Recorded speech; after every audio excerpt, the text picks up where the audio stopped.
Hello guys, the topic that we will be discussing today is another type of synovial joint जो कि है elbow joint. ठीक है, elbow joint. So elbow joint जो है कौन से टाइप का है? Elbow joint is its type is hinge joint. It is a hinge variety. ठीक है, ये hinge variety का होता है. Hinge variety of synovial joints. Hinge variety मतलब जिसमें सिर्फ एक ही एक्सिस में मूवमेंट परमिट कर रहे थे, साइनोवियल जॉइंट. नाउ इसका जो आर्टिकुलर स्ट्रक्चर है वो कौन कौन से है ये भी देखते हैं.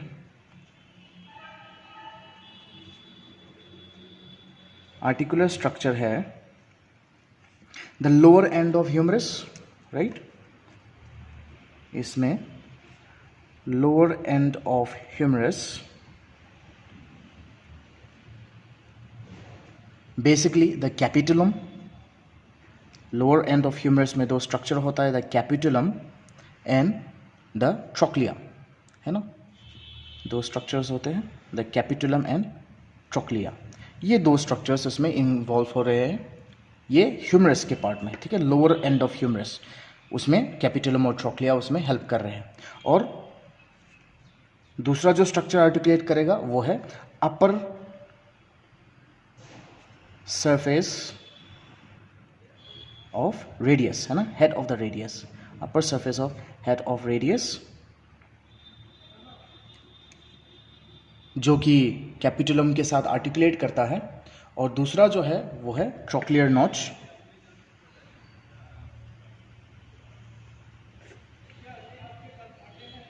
ट्रोक्लियर नॉच जो कि अल्ना बोन में प्रेजेंट है.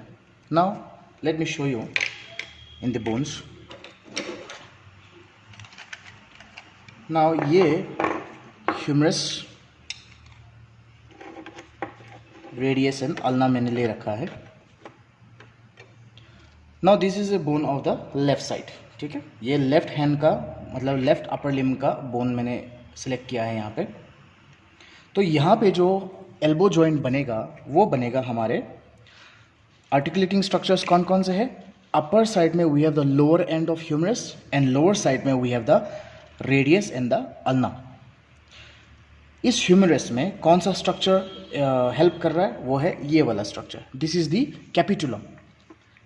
This structure is the capitulum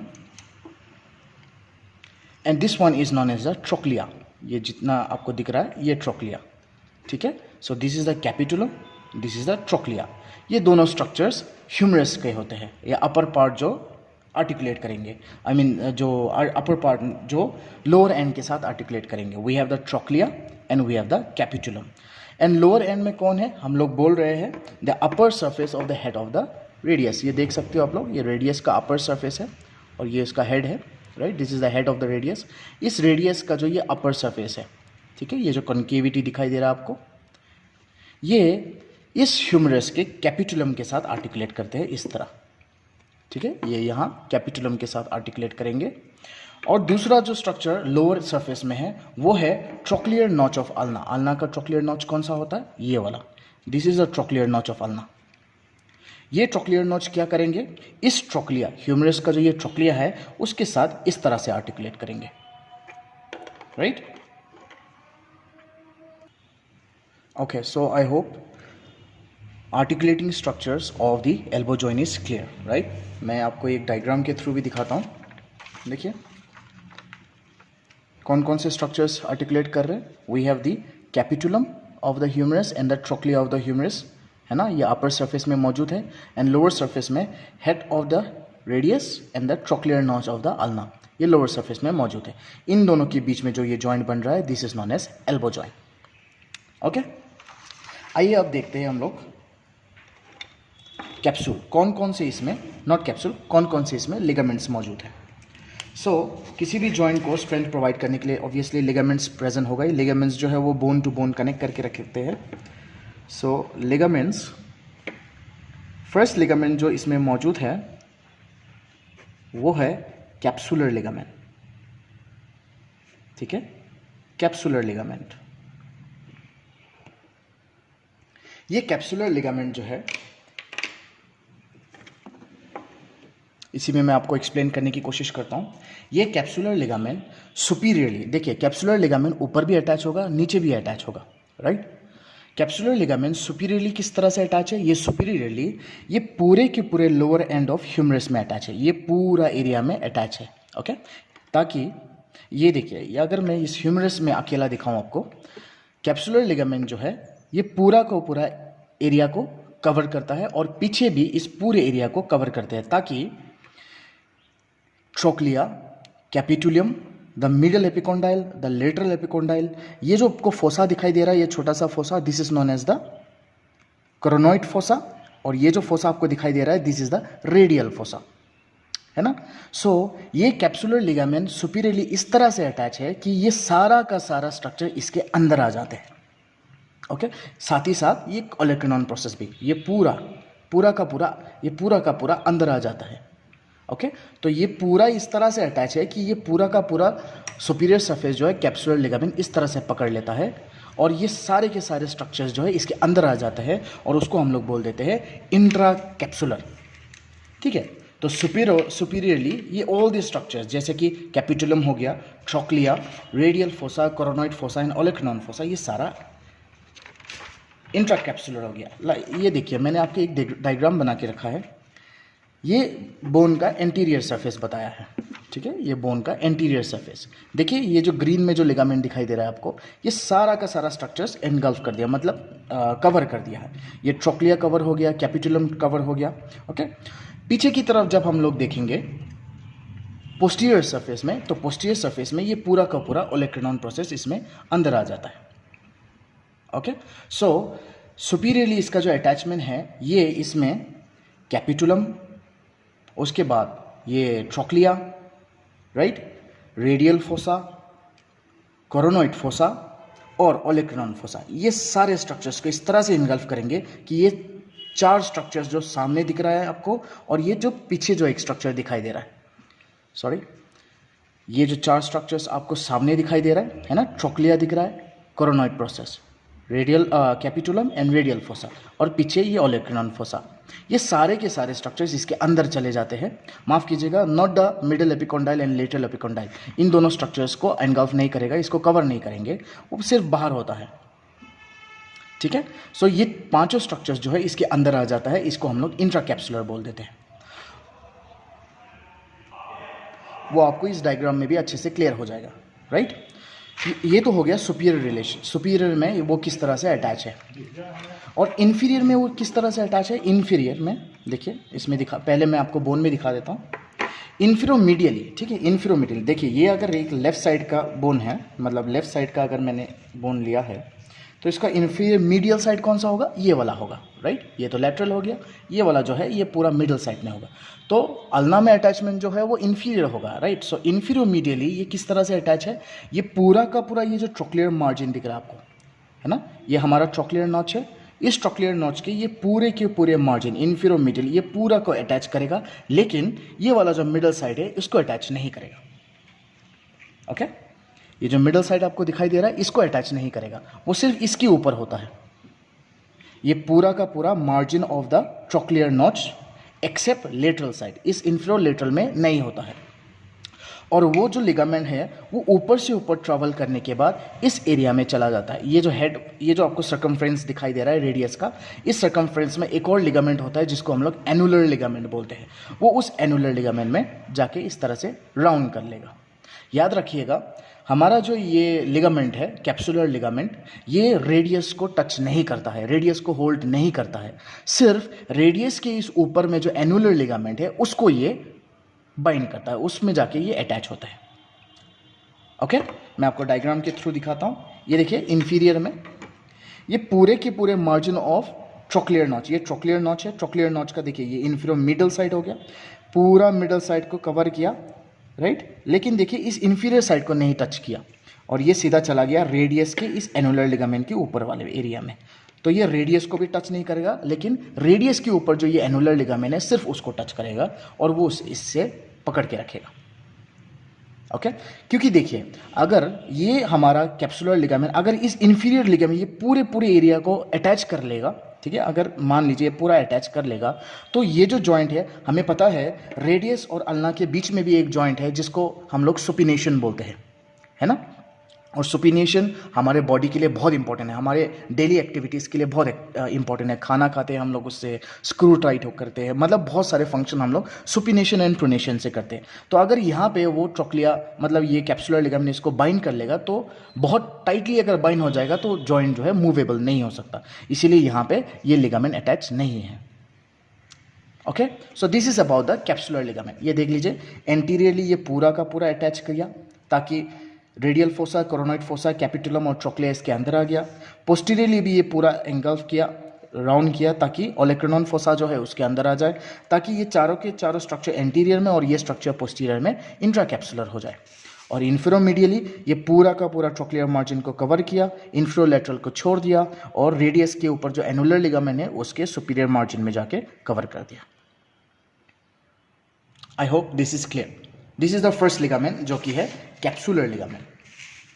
दूसरा जो लिगामेंट है वो मिडल साइड से स्ट्रेंथ प्रोवाइड करेगा, जिसको हम लोग अल्नर कोलैटरल लिगामेंट बोलते हैं। Ulnar collateral ligament, ulnar collateral ligament. इसको आप लोग मिडल कोलैटरल लिगामेंट भी बोल सकते हैं, राइट। अल्नर कोलैटरल लिगामेंट, ये अल्नर कोलैटरल लिगामेंट जो है ये एक ट्रायंगुलर शेप का होता है। मैं आपको बोन में एक बार आर्टिकुलेट करके दिखाता हूँ।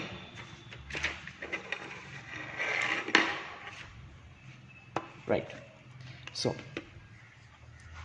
हमारा जो आर्टिकुलेशन होगा वो कुछ इस तरह से आर्टिकुलेट होगा, राइट। तो मैं आपको साइड से दिखा देता हूँ, ठीक है। ये लेफ्ट साइड का बोन है, तो अगर ऐसा कर दूंगा तो देखिए ये ह्यूमरस का मिडल एपिकोंडाइल है और ये ट्रोक्लिया है। हमें पता है अल्ना जो है इसी ट्रोक्लिया में आर्टिकुलेट करेगा इस तरह से। तो अगर मैं आपको सिर्फ इस तरह से व्यू एक दे दूं, अगर ऐसा व्यू दूं मैं, तो देखिए ये हो गया मिडियल एपिकोंडाइल, ये हो गया हमारा ओलेक्रेनॉन प्रोसेस और ये हो गया हमारा ट्रोक्लिया, है ना, ट्रोक्लियर नॉच। ट्रोक्लियर नॉच के आगे जो ये दिख रहा है आपको, this is the coronoid fossa, coronoid process. Okay, तो ये जो अल्नर कोलैटरल लिगामेंट है वो एक ट्रायंगुलर लिगामेंट है। वो किस तरह से अटैच होता है? ये अटैच होता है, इसका जो एपेक्स होता है ये ऊपर की तरफ ह्यूमरस का ये मिडल एपिकोंडाइल में अटैच है, ठीक है। वो यहाँ पे उसका एपेक्स यहाँ पे अटैच है। ये एक ट्रायंगुलर लिगामेंट, जैसे ये तीनों नीचे की तरफ जाएंगे। आप एक साइड में एक डायग्राम भी देख लीजिए, ये देखिए, ठीक है। ये जो एपेक्स आपको दिखाई दे रहा है ये इस मीडियल एपिकोंडाइल में है। इसका जो ये एंटीरियर बैंड है, this is known as the anterior band. ये एंटीरियर बैंड इस तरह से ये आगे आएगा, ये कोरोनॉइड प्रोसेस में जाके अटैच होगा इधर। ये जो इसका पोस्टीरियर बैंड है ये सीधा पीछे चला जाएगा और ये ओलेक्रेनॉन प्रोसेस में जाके अटैच हो जाएगा, ओके। और इस एंटीरियर बैंड और इस पोस्टीरियर बैंड को यहाँ पे कनेक्ट करके रखेगा एक इंफीरियर बैंड, या फिर उसको हम लोग ओब्लिक बैंड भी बोलते हैं। आप यहाँ देखिए, मिडल एपिकोंडाइल से लेके आगे की तरफ गया हमारा एंटीरियर बैंड, यहाँ से लेके यहाँ तक एंटीरियर बैंड। इसके बाद मिडल एपिकोंडाइल से लेके ओलेक्रेनॉन प्रोसेस तक गया, ये गया हमारा पोस्टीरियर बैंड। और एंटीरियर बैंड और पोस्टीरियर बैंड को यहाँ पे कनेक्ट करके रखेगा एक इंफीरियर बैंड, ओके। ये देख सकते हो आप, एक इंफीरियर बैंड। इसमें ये जो एंटीरियर बैंड है ये सबसे ज़्यादा स्ट्रॉन्ग होता है, okay. So I think ulnar collateral ligament आपको क्लियर हो गया है। नाउ नेक्स्ट लिगामेंट जो है वो है द रेडियल कोलैटरल लिगामेंट, ठीक है। रेडियल कोलैटरल लिगामेंट, देखिए कैप्सुलर लिगामेंट ने सामने से और पीछे से इसको स्ट्रेंथ प्रोवाइड किया, अल्नर कोलैटरल ने उसको मिडिल साइड से स्ट्रेंथ प्रोवाइड करेगा। अब लेटरल साइड से भी प्रोवाइड करेंगे, वो रेडियल कोलैटरल लिगामेंट करेंगे। कैसे करेंगे? देखिए, रेडियल कोलैटरल लिगामेंट जो है ये एक फैन शेप का स्ट्रक्चर है, आप देख सकते हो, एक फैन शेप का लिगामेंट है, ठीक है। This is a fan shape ligament जो कि lateral epicondyle of the humerus से इस रेडियस बोन के ऊपर जो एनुलर लिगामेंट है वहाँ तक एक्सटेंड करते हैं, ठीक है। आइए मैं आपको बोन में दिखा देता हूँ, ये देखिए, राइट। हमें पता है कि हमारा हेड ऑफ द ह्यूमरस जो है ये इस कैपिटुलम के साथ आर्टिकुलेट करते हैं। तो ये जो लेटरल, और मैं इसका साइड व्यू दे रहा हूँ आपको, अगर लेटरल कोलैटरल लिगामेंट जो है, लेटरल कोलैटरल लिगामेंट या फिर रेडियल कोलैटरल लिगामेंट जो है वो कैसे अटैच है? वो अटैच है इस एपिकोंडाइल में, this is known as the lateral epicondyle, है ना। ये एक लेटरल एपिकोंडाइल से अराइज हो रहा है और ये एक ट्रायंगुलर शेप का बैंड है। ये देखिए ट्रायंगुलर शेप का बैंड है, वो सीधा इस तरह से एक ट्रायंगल की तरह नीचे जाएगा और इस हेड में जो लिगामेंट मौजूद है, ये देख सकते हो आप लोग, है ना। ये जो लिगामेंट यहाँ पे मौजूद है उसका नाम है एनुलर लिगामेंट। वो उस एनुलर लिगामेंट के साथ जाके मर्ज कर जाते हैं, ठीक है। लेटरल एपिकोंडाइल से नीचे की तरफ गया। I hope this is clear. तो ये तीनों लिगामेंट्स जो है आपको याद रखने हैं। Anterior and posterior view of the capsular ligament यहाँ पे मैंने बना रखा है, राइट। उसके बाद हम लोगों ने मिडल कोलैटरल लिगामेंट देख लिया, मतलब अल्नर कोलैटरल लिगामेंट जिसके 3 बैंड्स हैं। ये एक ट्रायंगुलर लिगामेंट है, आप देख सकते हो, राइट। ये एक ट्रायंगुलर लिगामेंट है। इसका एंटीरियर बैंड ये है जो कि मिडल एपिकोंडाइल से लेके coronoid process of the ulna की तरफ स्ट्रेच किया। इसका पोस्टीरियर बैंड जो है मिडल एपिकोंडाइल से लेके ओलेक्रोनॉन प्रोसेस तक स्ट्रेच किया। और एंटीरियर बैंड और पोस्टीरियर बैंड, ये दोनों बैंड को ज्वाइन करके रखा है ये इंफीरियर बैंड ने, ओके। इन तीनों में से एंटीरियर बैंड सबसे ज़्यादा स्ट्रांग है। उसके बाद ये हमारा रेडियल कोलैटरल लिगामेंट है। ये रेडियल कोलैटरल लिगामेंट जो है ये एक ट्रायंगुलर लिगामेंट है जो कि लेटरल एपिकोंडाइल से अराइज होगा और नीचे रेडियस बोन के ऊपर, हेड के ऊपर, रेडियस बोन के हेड के ऊपर जो एनुलर लिगामेंट है उसके साथ जाके मर्ज कर जाएंगे, ओके। ऑलराइट, नाउ आइए देखते हैं इसके रिलेशंस क्या क्या है। एल्बो जॉइंट के रिलेशंस, मतलब एल्बो जॉइंट के आसपास क्या क्या स्ट्रक्चर्स प्रेजेंट हैं, रिलेशंस। नाउ मैंने ऑलरेडी एक डायग्राम बना रखा है। दिस इज द डायग्राम जो मैंने रिलेशंस के लिए बना रखा है ना। देखिए ये जो डायग्राम है मैंने बनाया है इसको कुछ इस तरह से, मतलब ये जो रेडियस बोन है, I mean the humerus bone है लेफ्ट साइड का, इस ह्यूमरस बोन को मैंने ऐसे ऊपर उठाया है, राइट। ऊपर उठाने के बाद ऐसे करके बनाया ताकि यहाँ जो स्ट्रक्चर्स प्रेजेंट है और यहाँ जो स्ट्रक्चर्स प्रेजेंट है वो सारा का सारा आपको यहाँ पे दिखाई दिए। ये देखिए, राइट। ये हो गया, देखिए ये ट्रोक्लिया है और ये इधर मैंने ट्रोक्लिया बना रखा है। ये कैपिटुलम है, ये कैपिटुलम इधर बना रखा है, राइट। ओके, नाउ देखिए ये एंटीरियर सरफेस है, ठीक है, मतलब फ्लेक्सर पार्ट जो है वो यहाँ पे होगा और ये एक्सटेंसर पार्ट है, okay. So this is the extensor part. तो फ्लेक्सर पार्ट में देखिए एंटीरियर रिलेशन, उसके एंटीरियर रिलेशन में क्या क्या स्ट्रक्चर दिख रहे हैं हमें दिख रहे हैं ये brachialis muscle, right. This is a brachialis muscle. Brachialis muscle के बाद आपको यहाँ एक नर्व दिखाई दे रहा है, the median nerve. This is the median nerve. उसके बाद हम लोग देख रहे हैं यहाँ पे टेंडन ऑफ बाइसेप्स, ये रहा tendon of biceps and the brachial artery. ये 4 स्ट्रक्चर्स आपको इसके एंटीरियर रिलेशन में दिखाई देगा।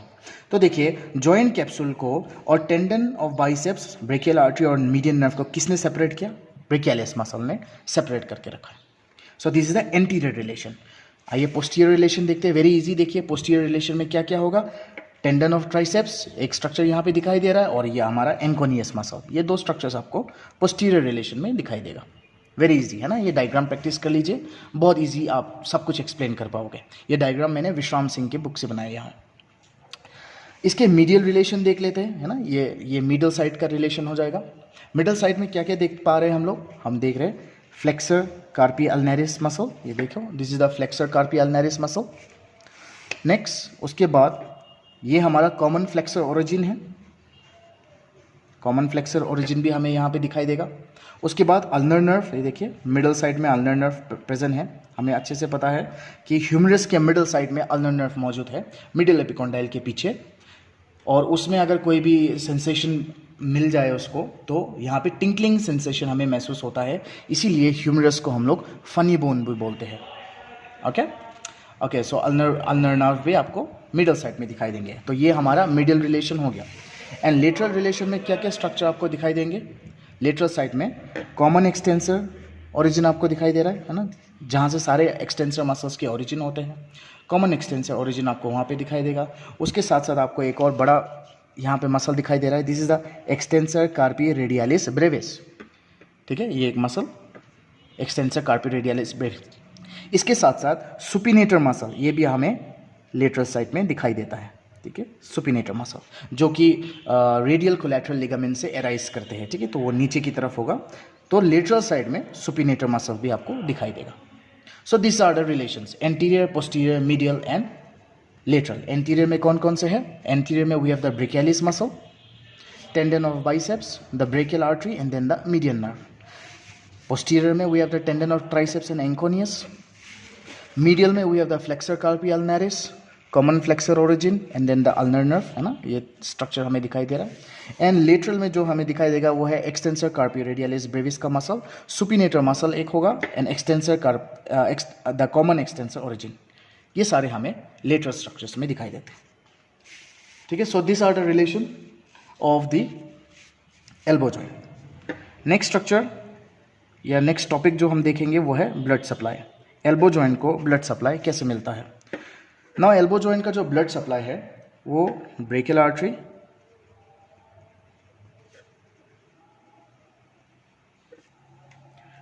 आर्टरी, फिर उसके जो दो ब्रांचेस होते हैं, the radial artery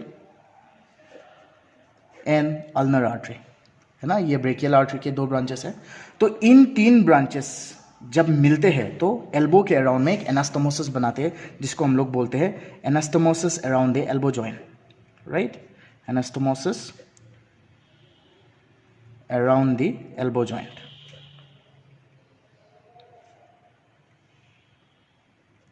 anastomosis around the elbow joint. तो इस एनास्टोमोसिस के थ्रू हमारे एल्बो जॉइंट को ब्लड सप्लाई मिलेगा। कौन कौन सी आर्टरी है इसमें? द ब्रेकियल आर्टरी के जो ब्रांच है रेडियल आर्टरी और अल्नर आर्टरी, इन सब के जो ब्रांचेस होते हैं ये सारे ब्रांचेस मिलके एनास्टोमोसिस करते हैं, मतलब एक जंक्शन बनाते हैं जिससे पूरे एल्बो जॉइंट को ब्लड सप्लाई मिलेगा, ठीक है। So anastomosis around the elbow joint से हमारे एल्बो जॉइंट को ब्लड सप्लाई मिलेगा। Next, nerve supply. Elbow joint को कहाँ कहाँ से नर्व सप्लाई मिलता है?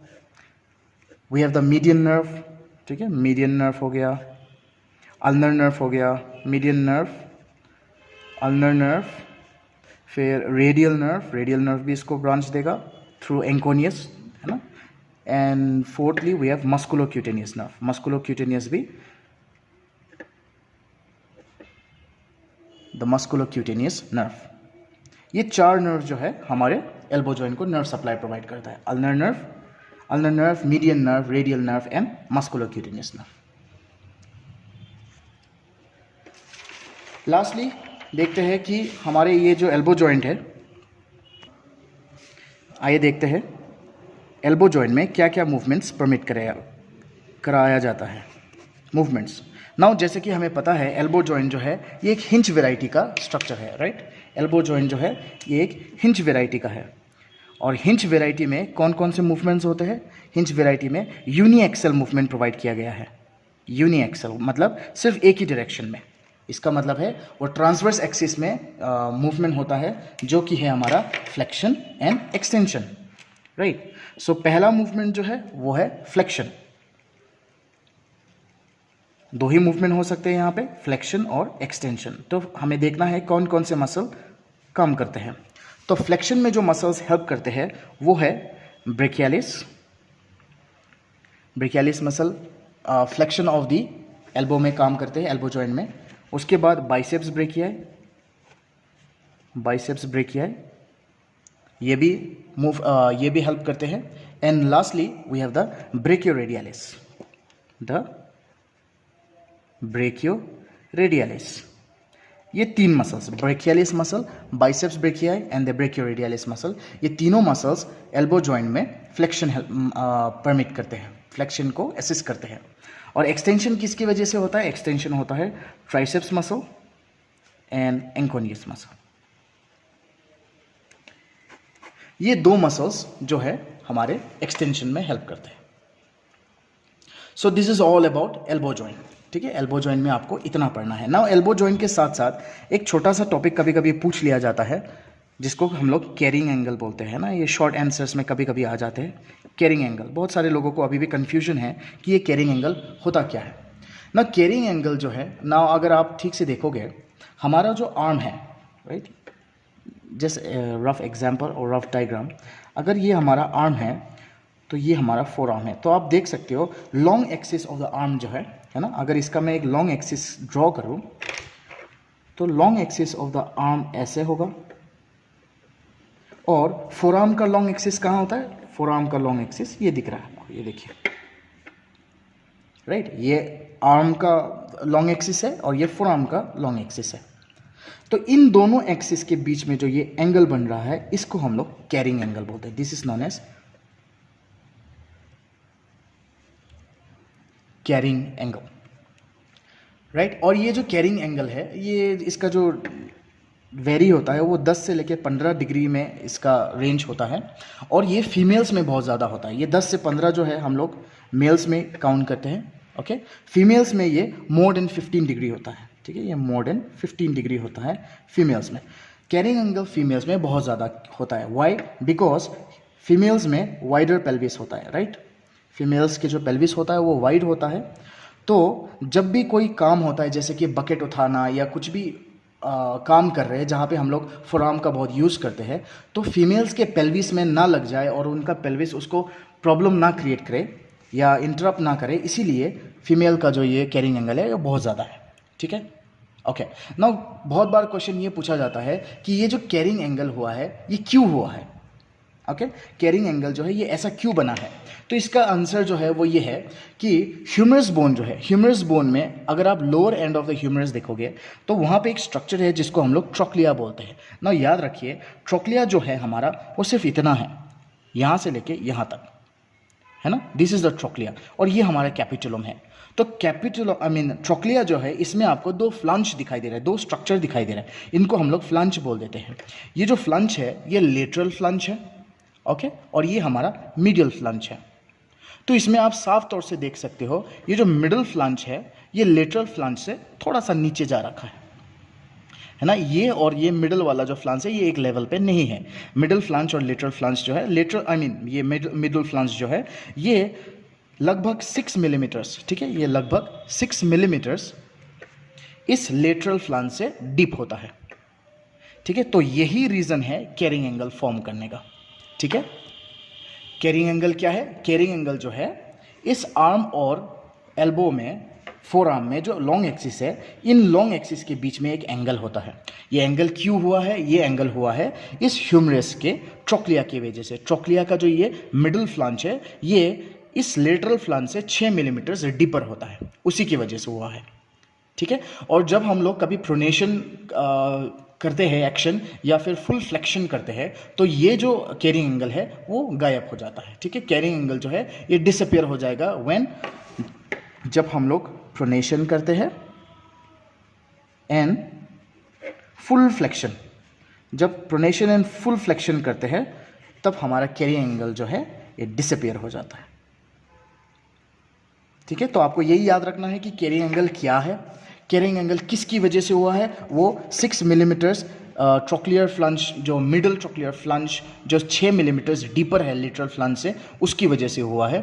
ये कब डिसअपियर हो जाता है? प्रोनेशन और फुल फ्लेक्शन में ये डिसअपियर हो जाता है। और कैरिंग एंगल कितना होता है? कैरिंग एंगल जो है 10 से लेकर 15 डिग्री होता है मेल्स में, और फीमेल्स में 15 डिग्री से ज़्यादा होता है। क्यों होता है? क्योंकि फीमेल्स में एक वाइडर पेल्विस होता है और उसको असिस्ट करना होता है, ठीक है।